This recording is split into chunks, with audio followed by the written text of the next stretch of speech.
Mengenai pandemi COVID-19, seperti kita ketahui dalam sepekan terakhir, banyak peristiwa terjadi di Provinsi Kalimantan Barat. Mulai dari dampak program asimilasi dan integrasi Kementerian Hukum dan HAM yang melepaskan sebagian warga binaan di lembaga-lembaga pemasyarakatan. Kemudian selain itu ada tambahan kasus terkonfirmasi COVID-19 di Kalimantan Barat yang awalnya ada sebanyak 13 kasus, kemudian bertambah 8 menjadi 21 kasus. Baiklah, kita akan bahas bersama kami di Kalbar minggu ini.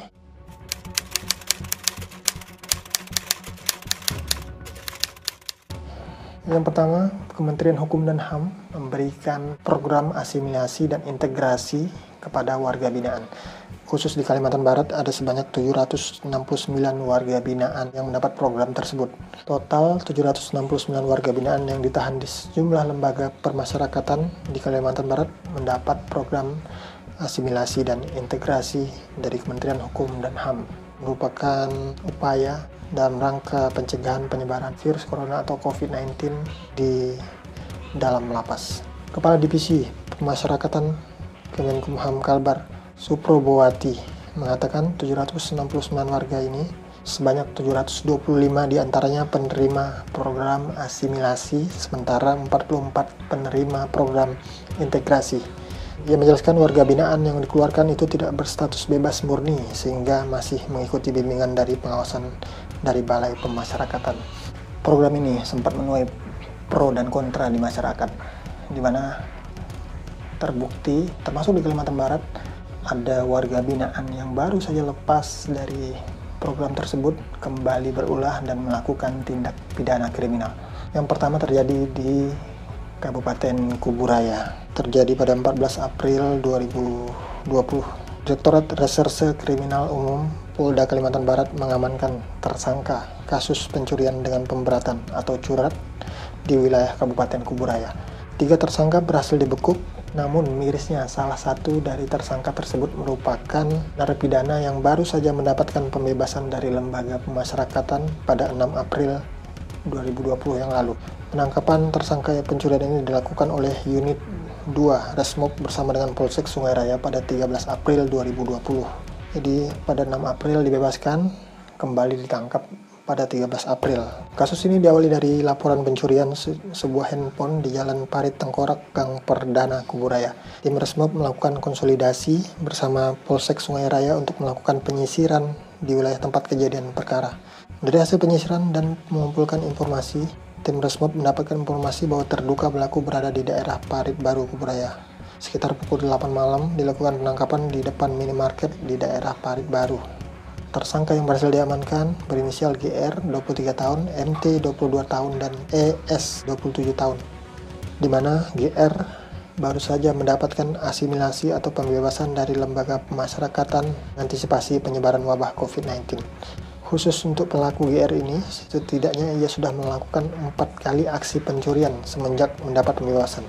Jadi ketika dibebaskan pada tanggal 6 April sampai 13 April, dia sudah melakukan 4 aksi pencurian.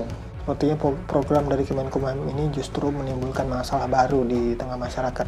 Pemerintah berupaya untuk mencegah penyebaran di lapas. Di lain sisi, mereka yang baru keluar dari lapas justru kembali berbuat kejahatan di masyarakat. Oke, selanjutnya kita ke kasus yang kedua. Hal serupa juga terjadi di Kota Singkawang. Ini baru 2 hari dibebaskan, juga mendapat program dari Kemenkumham. Seorang pencuri kembali mencuri motor di Kota Singkawang. Ia kembali beraksi melakukan tindak kriminal dan akhirnya kembali ditangkap. Pelaku berinisial AC, seorang warga Singkawang. Ia terancam kembali ke jeruji besi setelah baru 2 hari dilepaskan dari program asimilasi Kementerian Hukum dan HAM. Ia pun mengulangi kejahatan yang sama, yakni mencuri sepeda motor. Saat beraksi, AC menggunakan modus berpura-pura menumpang kepada seorang pengendara sepeda motor. Saat berada di kawasan sepi, di kawasan Singkawang Barat, AC mengancam korban dan ia kemudian melarikan sepeda motor tersebut. Selain AC, Polres Singkawang juga menangkap seorang pelaku curanmor lainnya, yakni IC, yang juga baru bebas. IC bebas pada awal Maret 2020. AC tadi bebas pada 9 April. Setelah 2 hari kemudian, tanggal 11 April, dia kembali mencuri motor dan berhasil ditangkap. bersama satu pelaku lainnya yang juga mendapat program yang sama, yaitu IC yang juga baru bebas. Namun lebih dulu IC bebas pada awal Maret 2020. Keduanya akhirnya berhasil kembali ditangkap oleh pihak kepolisian. Penangkapan ini berawal dari adanya 3 laporan polisi terkait tindak pidana pencurian motor di 3 lokasi berbeda. Oke, itu dia. Ada 2 kasus warga binaan yang kembali berulah setelah mendapat program asimilasi dan integrasi dari Kemenkumham.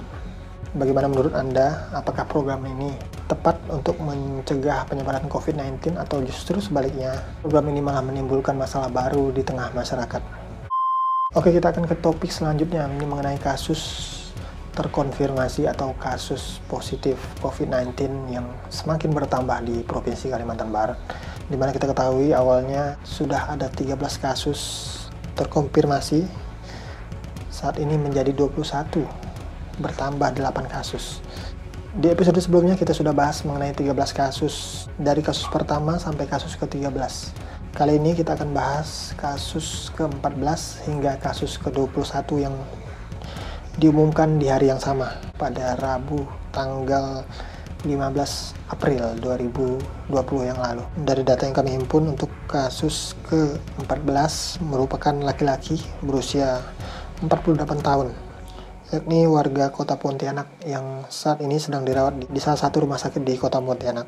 Laki-laki ini tidak memiliki riwayat perjalanan. Kemungkinan transmisi lokal, tertular dari orang di dalam kota Pontianak.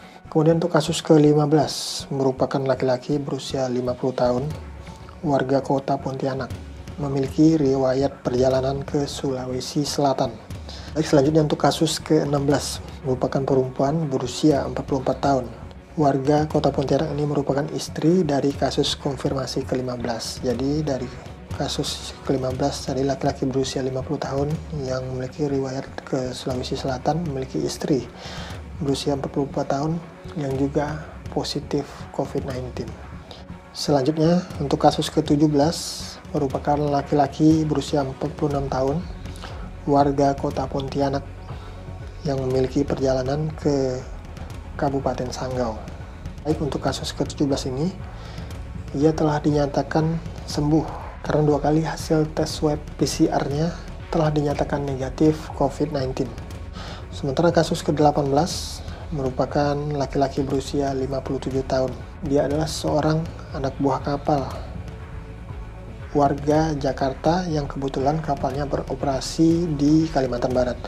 Yang bersangkutan sekarang ini sedang dirawat di salah satu rumah sakit di kota Pontianak. Untuk kasus ke-19 selanjutnya adalah laki-laki berusia 22 tahun, warga Makassar. Ini juga ABK di kapal yang sama dengan kasus yang ke-18 tadi.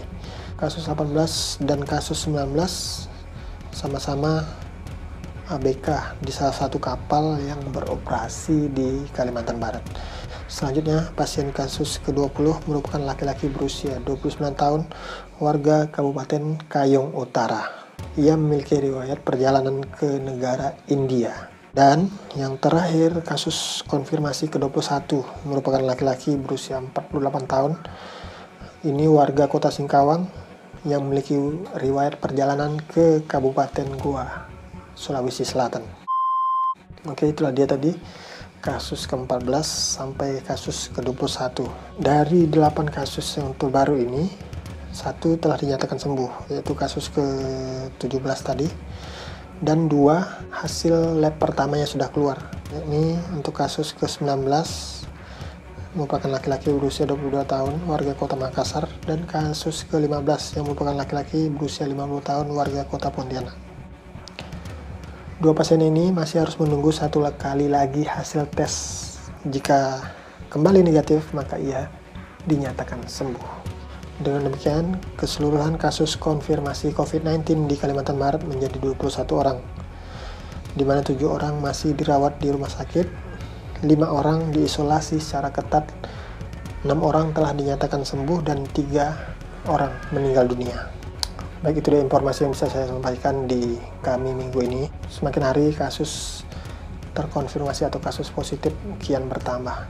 Meski di Kalimantan Barat jumlahnya tidak terlalu tinggi, namun tetap kita harus berhati-hati dan selalu menjalankan anjuran dari pemerintah, diantaranya agar tetap diam di rumah dan hanya berpergian jika dalam keadaan mendesak atau penting. Selalu memakai masker kemanapun Anda pergi. Dan yang terakhir, rajin mencuci tangan sebelum menyentuh mulut, hidung, dan mata. Sampai di sini dulu kabar minggu ini. Semoga informasi ini bermanfaat untuk Anda. Sampai jumpa lagi bersama kami minggu depan.